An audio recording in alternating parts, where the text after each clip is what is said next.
राहु के जातकों के पास बहुत धैर्य होता है दुनियादारी के मामले में,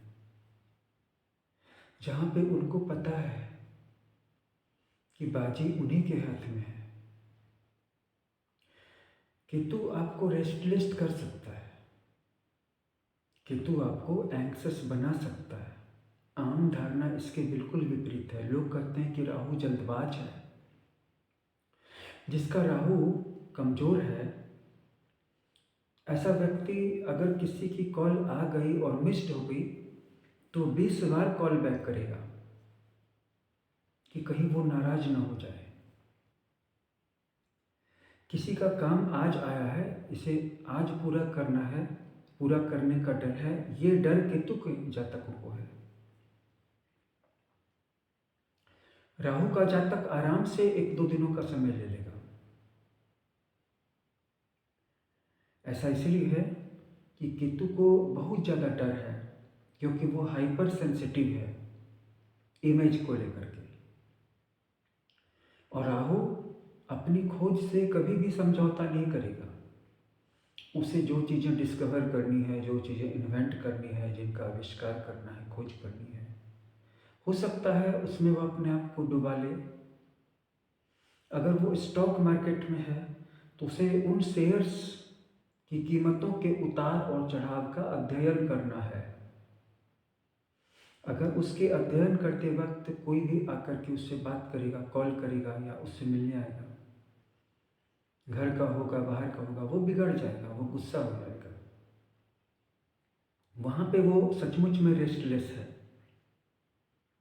लेकिन जहाँ तक पब्लिक डीलिंग की बात है, लोगों के साथ डीलिंग करने की बात है, वहाँ पे वो बिल्कुल रिलैक्स्ड है, क्योंकि उसके अंदर में कॉन्फिडेंस है, हिम्मत है।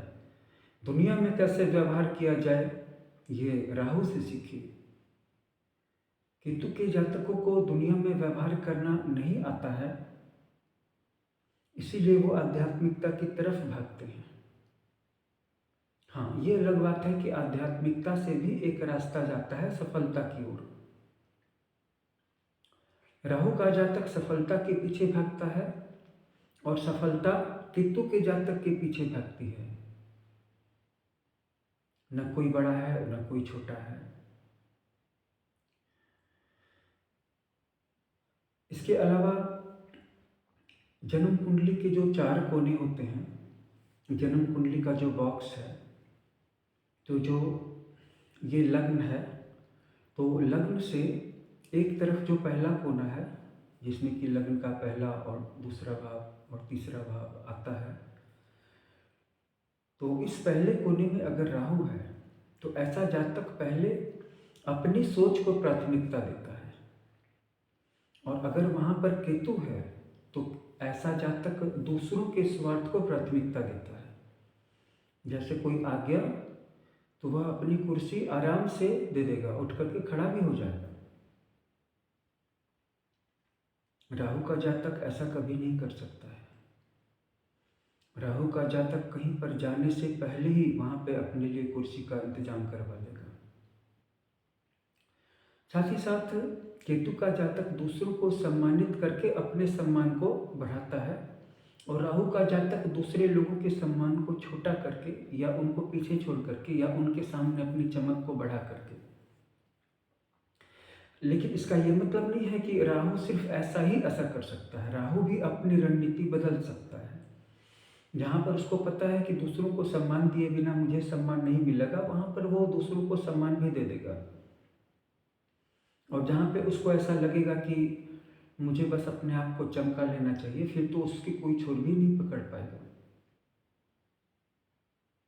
मैं एसेंशियली ऐसा नहीं कहता कि राहु के जातक बुरे होते हैं या केतु के जातक अच्छे होते हैं या केतु के जातक बेवकूफ़ होते हैं, राहु वाले ज़्यादा स्मार्ट होते हैं। हर एक व्यक्ति में स्टूपिडिटी और स्मार्टनेस का लेवल अलग अलग है। और ये मेरा विषय नहीं है, ये एस्ट्रोलॉजी का विषय नहीं है। एस्ट्रोलॉजी का विषय ये है कि हम अपने जीवन को कैसे उन्नत बनाएं, कैसे ग्रो करें, इसमें प्लैनेट्स क्या योगदान कर सकते हैं। और ज़्यादा विश्लेषण किसी भी चीज़ के लिए अच्छा नहीं है, क्योंकि ज़्यादा विश्लेषण जो होता है एक्शन लेने की ताकत को कम करता है। विश्लेषण सिर्फ एक ही जगह पे अच्छा है, वो है एस्ट्रोलॉजी, यानी कि एनालिसिस। इसके अलावा दुनिया में जितनी भी चीज़ें हैं, जितने भी तरह के काम हैं, वहाँ पे आप ज़्यादा एनालिसिस करेंगे तो ठहराव आ जाएगा। अगर राहु आपके दूसरे भाव में है तो ऐसा जातक किसी भी व्यक्ति की ज़रूरत को नज़रअंदाज कर देता है। जैसे ऐसा व्यक्ति अपने घर परिवार में दूसरे लोगों ने कुछ खाया या नहीं खाया, उनको कुछ मिला या ना मिला, लेकिन इसको पहले चाहिए। यहाँ बात ज़रूरतों की हो रही है। और अगर पहले 3 भावों में राहु हो तो वो स्वार्थ के मामले में भी और अपने सम्मान के मामले में भी अपने आप को आगे रखना चाहेगा। चौथे, पांचवें, छठे, इन 3 भावों में अगर केतु हो तो वह खुद कुछ भी खाने से पहले अपने परिवार के लोगों को पूछेगा, और अगर उनको घट गया है तो खुद भूखा रह जाएगा लेकिन उनको दे देगा। और राहु का जातक खाने पीने की चीज मिलते ही खाना शुरू कर देगा। इसका यह मतलब नहीं है कि राहु के जातक बुरे होते हैं, वे पहले अपना निर्माण करते हैं, बाद में वो इतने कैपेबल हो जाते हैं कि उनके जो आश्रित या परिजन होते हैं उनका भी बोझ वह आसानी से वहन कर सकता है।